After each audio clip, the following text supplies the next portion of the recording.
Now, I think this is a very important story. Rishi Sunak is facing a fresh revolt from his own MPs over migration once again.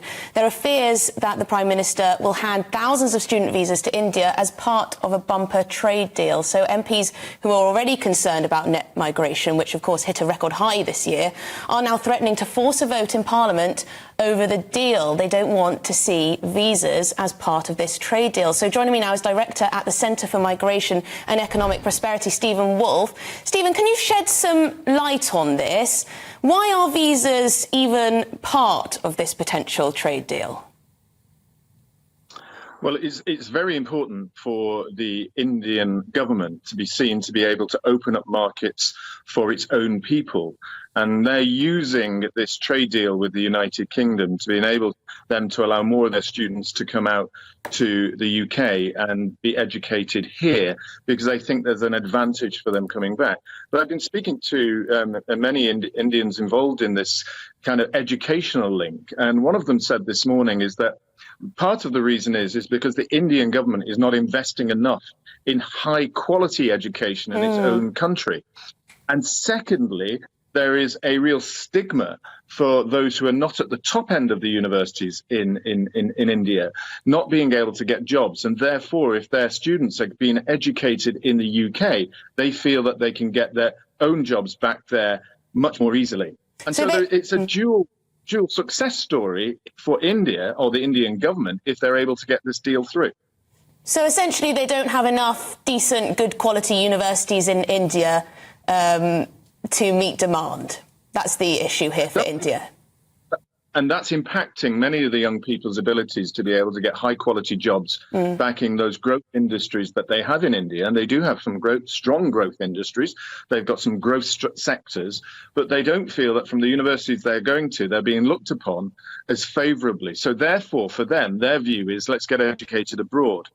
And secondly, if you look at some of the real big success stories in the United States, some of the biggest companies, we had Twitter with the CEO, Agrawal, was from India. We have many other companies that are big Indian success stories.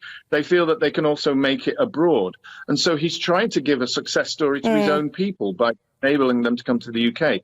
The question the UK has to ask is, what is the big benefit for us in accepting the large numbers, bearing in mind that this year, the Indian students coming to the UK was the largest sector of foreign students coming here? Well, this is the thing. It seems like we've already signed up to this deal when it comes to free movement, or at least more movement of Indians to this country, because I'm just looking at the statistics here.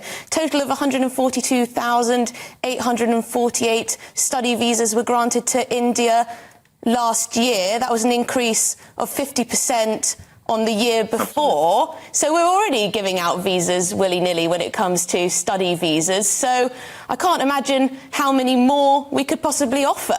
Hundreds of thousands?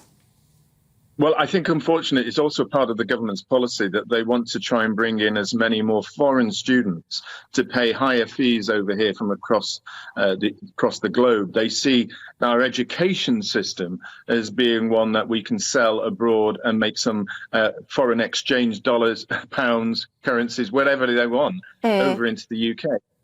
There is a big problem with that. One that we're noticing across the spectrum in the UK is that we've already heard stories that there are many universities placing foreign students ahead of the numbers coming from the UK, so our own students are struggling.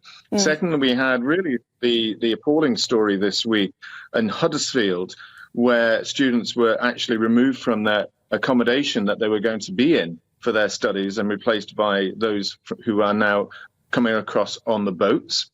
And so there does seem to be in the education sphere a way that they look at homegrown students as second-class citizens for the money that can be made from foreign students abroad. Yeah, absolutely. I worry that we're propping up pretty shoddy universities with foreign students, but that's another debate to be had. Thank you very much indeed, Stephen Woolfe there.